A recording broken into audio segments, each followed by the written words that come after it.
Arrival on Nexus Prime. The sleek diplomatic shuttle pierced through the jade-tinted clouds of Nexus Prime, descending towards the shimmering alien metropolis below. Ezra Donovan peered through the viewport, steel-gray eyes flashing with excitement and purpose. As an experienced scout and diplomat for the Terran Galactic Council, he had been handpicked for this crucial mission to establish relations with the elusive Nexians. Ezra absently brushed a hand over the old utility knife sheathed at his hip, a cherished memento passed down through generations of his family. The knife was a symbol of humanity's spirit, practical, resilient, adaptable, qualities he would need in abundance for the challenges ahead. The shuttle glided into the hangar of the towering Nexian Grand Embassy, a spiraling edifice of opalescent biometal rising above the geometrically precise city grid. Ezra gathered his composure, checked his universal translator implant, and stepped out into the unknown. A small delegation of tall, willowy Nexians awaited him at the end of the jet bridge. Their almond-shaped eyes, elegantly arched and pupilless, regarded him with guarded curiosity. Ezra recognized the one in the center as his assigned counterpart, Emissary Xyloth. "Greetings, Emissary Donovan," Xyloth said, voice melodic and faintly haunting. "Welcome to Nexus Prime." Ezra bowed his head in the traditional Terran gesture of respect. "Thank you, Emissary Xyloth. I am honored to be here, and deeply appreciative that your people have agreed to open diplomatic relations." Xyloth made a sweeping, fluid motion with one long-fingered hand. "Of course. Please, follow me. There is much to discuss." As the Nexians led Ezra through soaring biometallic hallways, lit by pulsing bioluminescent panels, he marveled at the seamless fusion of organic curves and technological precision. It was utterly alien, yet beautiful. Ezra's gaze was drawn to the transparent dome encompassing the city, held aloft by slender biometal spires. Beyond it, Nexus Prime's emerald sky was alight with dazzling auroras, casting rippling colors across the towering structures. 2 moons hung in the sky, one pale jade, the other a shimmering silver. So different from Earth, Ezra mused, 100 light years from the warm blue oceans and verdant continents of his home. But he knew that the same courage, determination, and ingenuity that had propelled humans to the stars flowed through his veins. The delegation arrived at a spherical chamber with panoramic views of the city. In the center was a circular table of polished black stone, its surface inset with glowing consoles. "Please be seated," Xyloth said, gesturing to one of the ergonomic chairs placed around the table. "We have prepared accommodations suited for your human physiology." "That's greatly appreciated," Ezra said as he settled into the chair, finding it surprisingly comfortable despite its alien design. Xyloth took a seat opposite Ezra, and the other Nexians arranged themselves around the table. The emissary steepled his long fingers and fixed Ezra with an intent gaze. "Let us begin, Emissary Donovan. The Nexian assemblage is eager to know more about your species and what you hope to achieve through this diplomatic outreach." Ezra leaned forward, meeting Xyloth's gaze with calm resolve. He knew that the future of human-Nexian relations hinged on this moment, on his ability to build a bridge across the chasm of cultural differences. "Of course, Emissary Xyloth," Ezra began, voice sure and strong. "Humanity comes to Nexus Prime in a spirit of friendship and cooperation. I believe that by working together, our two peoples can achieve great things." It was the beginning of a journey into the unknown, a test of human courage, wisdom, and tenacity. But Ezra had faith in himself and in the indomitable spirit of his species. With a subtle brush of his fingertips against the old utility knife at his side, he smiled at his Nexian counterparts and prepared to begin the most important mission of his life, an uneasy alliance. As the talks proceeded, Ezra quickly realized that forging an alliance with the Nexians would be no easy feat. Despite the universal translator, cultural misunderstandings seemed to lurk around every corner. Xyloth and the other Nexians were polite but reserved, their expressions inscrutable. They spoke in meandering, circuitous sentences that left Ezra struggling to discern their true meaning. "The assemblage wishes to know, Emissary Donovan," Xyloth said, his melodic voice carefully neutral, "what humanity seeks to gain from this partnership." Ezra chose his words with care. "Humanity seeks mutual understanding and cooperation, Emissary Xyloth. We believe that our peoples have much to learn from one another."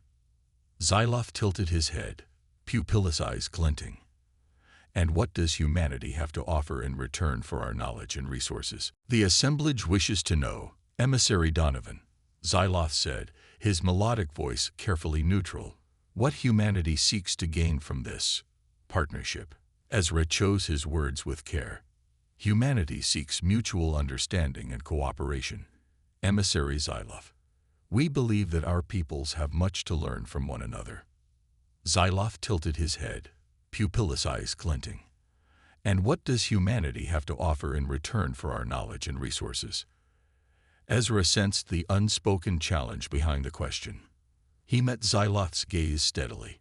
"Humanity offers friendship, Emissary Xyloth.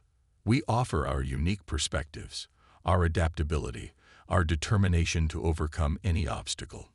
Most of all, we offer our trust and goodwill." There was a long pause as the Nexians conferred silently amongst themselves, their expressions giving nothing away. Finally, Xyloth turned back to Ezra. "The assemblage will consider your words, Emissary Donovan. In the meantime, we have arranged for a tour of our capital city. Perhaps it will give you insight into our ways." Ezra bowed his head in acknowledgement. "I would be honored, Emissary Xyloth." As the meeting adjourned, Ezra couldn't shake the feeling that he was walking a razor's edge. The Nexians were an enigma, their true intentions hidden behind a veil of inscrutable alien customs and politics. The tour of the Nexian capital did little to ease Ezra's concerns. The city was a marvel of biometallic architecture and advanced technology, but it was also sterile, lifeless. The Nexians moved through the streets with precise, almost robotic purpose, rarely interacting with one another. Ezra found himself missing the vibrancy and chaos of human cities, the laughter and chatter of people living their lives. He felt a sudden pang of homesickness for Earth. As if sensing his thoughts, Xyloth turned to him. "Is something amiss, Emissary Donovan?" Ezra shook his head, forcing a smile. "Not at all, Emissary Xyloth. Your city is impressive." Xyloth's expression remained unreadable. "Indeed, it is the product of centuries of careful planning and optimization. Every structure, every path, serves a specific purpose." Ezra nodded, but inwardly he couldn't help but wonder at the cost of such ruthless efficiency. What had the Nexians sacrificed in the name of progress? As the tour drew to a close, Ezra's unease only deepened. He could sense the Nexians' skepticism, their doubts about humanity's intentions. He knew that it would take more than words to win their trust. Back in his quarters that night, Ezra paced restlessly, his mind churning with strategies and possibilities. He fingered the old utility knife at his belt, drawing strength from its familiar weight. He thought of the generations of Donovans who had carried this knife, of the challenges they had faced and overcome. He thought of the indomitable human spirit, the determination to forge ahead, no matter the odds. Ezra squared his shoulders, resolve hardening in his chest. He would find a way to make this alliance work, to prove humanity's worth to the Nexians, no matter what it took. With a final glance at the alien cityscape outside his window, Ezra began to plan his next move, his mind alight with possibilities.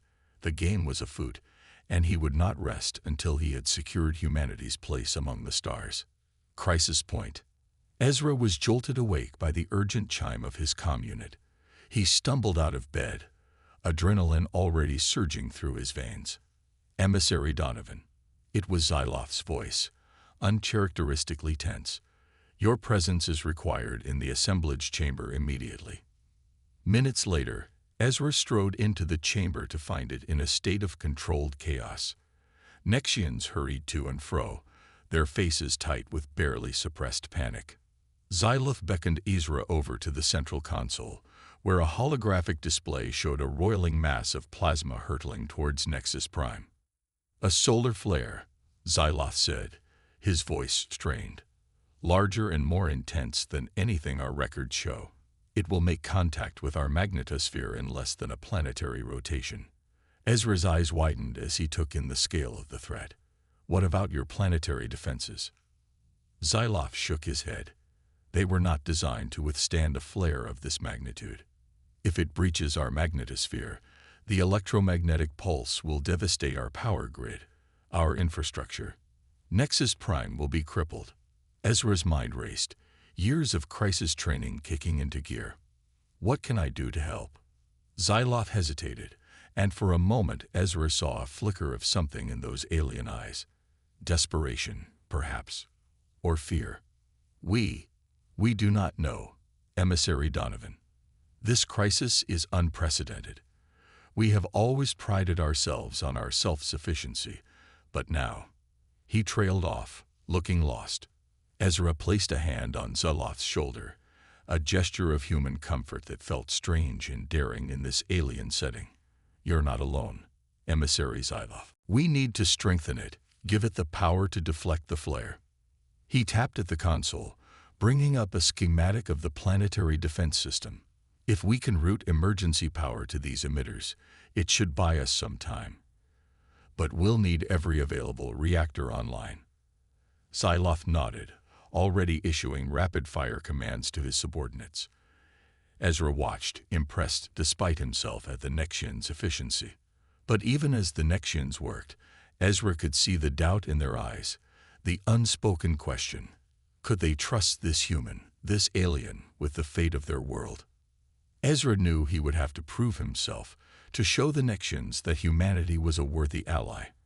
And he would have to do it fast, before the flare struck, and all was lost. As he threw himself into the work, Ezra's hand brushed against the hilt of his utility knife, a talisman of human ingenuity and grit. He drew strength from it, from the knowledge that he carried the hopes and dreams of his species with him. The hours blurred together as Ezra and the Nexians raced against the clock, rerouting power, reinforcing weakened infrastructure, searching for any advantage against the oncoming storm. But even as they worked, Ezra couldn't shake the feeling that it wouldn't be enough. The flare was too strong, the time too short. They needed a miracle. And in that moment, staring at the holographic display of the approaching doom, Ezra had a flash of inspiration. A crazy, desperate, brilliant idea that just might save them all. He turned to Xyloth, eyes alight with determination. "Emissary Xyloth, I have a plan, but I'm going to need your trust." Xyloth met his gaze, and in that moment, something passed between them. An understanding, a recognition of the stakes they faced. "You have it, Emissary Donovan," Xyloth said softly. "May the stars guide your path." Ezra nodded, hand closing around the hilt of his knife.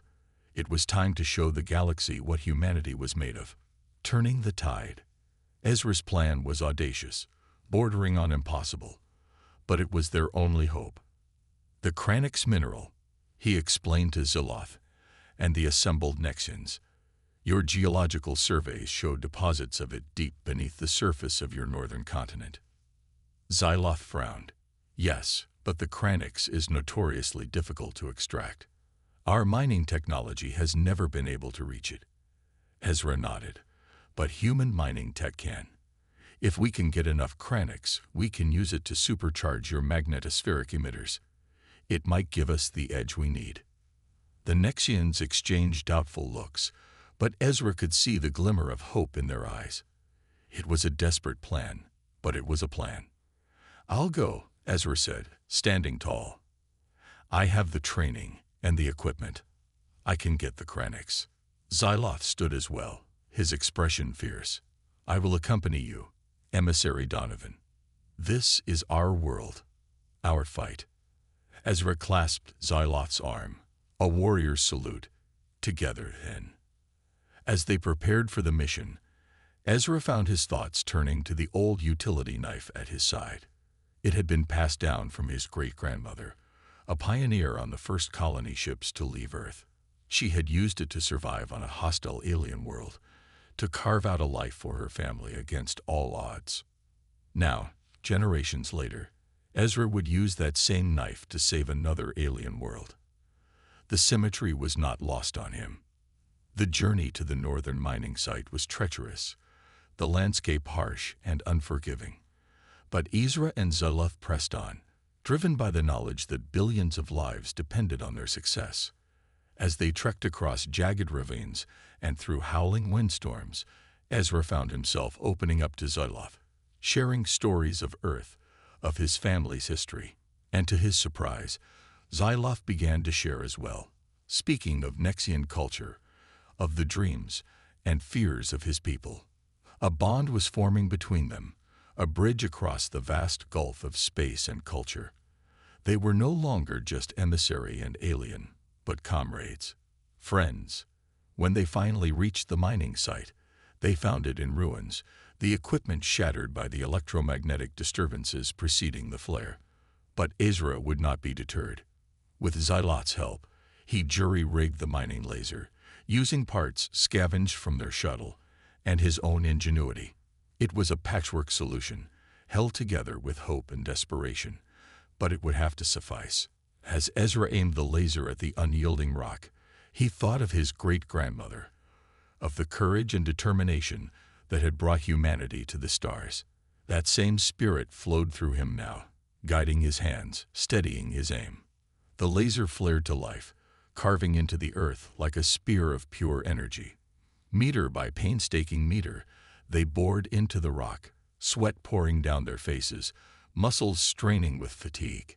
And then, with a final burst of light, they broke through into a glittering cavern of pure Kranix crystal. It shone like captured starlight. Unlikely alliances. The journey back to the capital was a blur of desperation and determination. Ezra and Zaloth pushed their battered shuttle to its limits, the precious cargo of Kranix humming softly in its containment units. As they flew, Ezra could feel the change in Zaloth, the newfound respect and camaraderie that had blossomed between them. The Nexian spoke animatedly of their triumph, of the hope that Ezra had brought to his people. And Ezra found himself opening up in turn, sharing stories of Earth's own struggles, of the wars and disasters that had nearly torn humanity apart before they learned to reach for the stars together. "We're not so different, your people and mine," Ezra said softly, watching the alien landscape unfold beneath them. "We've both known suffering, known the brink of destruction. But we've also known the strength that comes from unity, from standing together against the darkness." Zaloth nodded, his eyes glinting with understanding. "Perhaps that is why our paths have converged, Emissary Donovan. Perhaps it is the will of the cosmos that we face this trial as one." As they approached the capital, they were greeted by a sight that stole Ezra's breath. The city was in chaos, the streets thronged with panicked Nexians. The sky above was a roiling maelstrom of auroras and electromagnetic disturbances, the first herald of the approaching flare. They landed in a maelstrom of activity, the Kranix immediately whisked away by teams of Nexian scientists and engineers. Ezra and Zaloth were swept up in a whirlwind of urgent briefings and last-minute preparations, the fate of a world resting on their shoulders. But even in the midst of the chaos, Ezra could feel the change in the air, the newfound unity of purpose that bound human and Nexian together. Side by side, they worked to integrate the Kranix into the planetary defense systems, their hands guided by a shared resolve. As the final connections were made, Ezra stepped back, his heart hammering in his chest. This was the moment of truth, the culmination of all their efforts. Zaloth stood beside him, his presence a comfort and a strength. "Together," the Nexian said softly, echoing Ezra's earlier words. Ezra nodded, his hand finding the hilt of his knife, the talisman of his heritage. Together. As one, they watched the screens, the sensor readings, the fate of a world unfolding before them. The flare was approaching, a wall of plasma and radiation that filled the sky with its terrible beauty. But Nexus Prime was ready. The Kranix enhanced emitters flared to life, weaving a web of shimmering energy across the magnetosphere. It was a sight beyond words, a testament to the power of unity and sacrifice. The flare struck, a hammer blow of cosmic fury. The ground shook, the sky screamed, the very fabric of reality seeming to warp and buckle. But the shield held, the planet endured. Against all odds, against the unimaginable power of a star's wrath, Nexus Prime survived. In the stunned silence that followed, Ezra felt a hand on his shoulder. He turned to see Xyloth, his alien features alight with joy and gratitude. "You saved us," the Nexian whispered. "You and your people. We owe you a debt beyond measure." Ezra shook his head, a smile tugging at his lips. "We saved each other, Emissary Xyloth. That's what allies do." And as he looked out over the celebrating Nexians, over the world that they had saved together, Ezra knew that this was only the beginning. The alliance between humanity and the Nexians would be one for the ages, a shining beacon of hope in a vast and uncertain universe. They had proven that together anything was possible, that the strength of unity could overcome any challenge, any adversity. And with that knowledge, with that unshakable faith, Ezra knew that they would face the future head-on, ready for whatever wonders and trials lay ahead. The strength of humanity.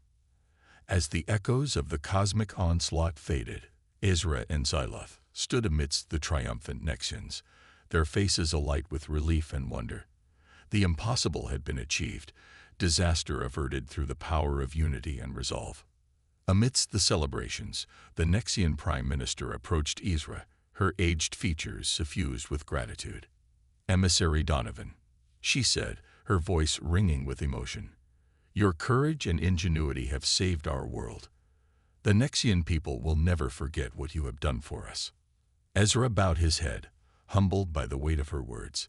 "It was not my doing alone, Prime Minister. Your people, your resilience, your willingness to trust in an outsider, that is what saved Nexus Prime." The Prime Minister smiled, a rare and radiant expression.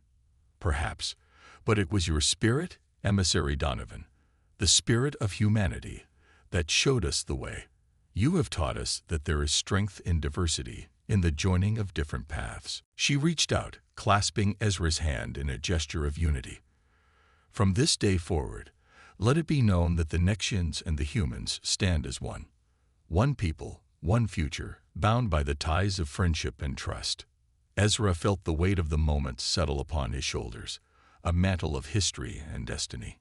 He thought of his knife, the symbol of his family's legacy, of humanity's unbreakable spirit.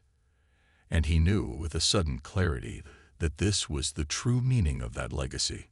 Not the battles fought, or the worlds conquered, but the bridges built, the hands clasped in friendship and understanding. "To the future, then," he said softly, his voice carrying across the assemblage. "To the alliance between our peoples. May it stand as a beacon of hope and unity in a galaxy too often divided by fear." As the cheers rose around them, Ezra's eyes met Xyloth's, and he saw there the same determination, the same unshakable resolve. They had come through the fire together, forged an unbreakable bond in the crucible of adversity. And as Ezra looked out over the shining city, over the world that had become a second home, he knew that this bond would guide them through whatever trials lay ahead. In the days and weeks that followed, as the Nexians and the humans worked to rebuild and fortify, Ezra often found himself reflecting on the lessons of their shared triumph. He thought of the knife at his side, the history it represented, the pioneers who had first carried it to the stars, braving the unknown with courage and determination, the generations who had followed, each adding their own chapter to the unending story of human resilience and innovation. And now, here on a world 100 light-years from Earth, that story had found a new chapter, a tale of friendship, of unity in the face of insurmountable odds. It was a story that would be told for generations to come, Ezra knew. A reminder to all who heard it that the strength of humanity lay not in its weapons or its wealth, but in its indomitable spirit, its capacity for hope and compassion in the face of the unknown. And as he stood side by side with Xyloth, watching the two suns of Nexus Prime set over a world reborn, Ezra knew that this was only the beginning. That together, humans and Nexians would face the future with heads held high, ready to meet whatever wonders and challenges the cosmos had in store. For they had learned the greatest lesson of all, that in unity, in the bonds of friendship and trust, there was a strength greater than any star, a light that could guide the way through even the darkest of nights. With this knowledge, this unshakable faith, Ezra knew that they would never falter, never waver. For they were the guardians of that light, the bearers of that indomitable human spirit. And together, they would make the galaxy a place of wonder and hope, one friendship, one alliance at a time.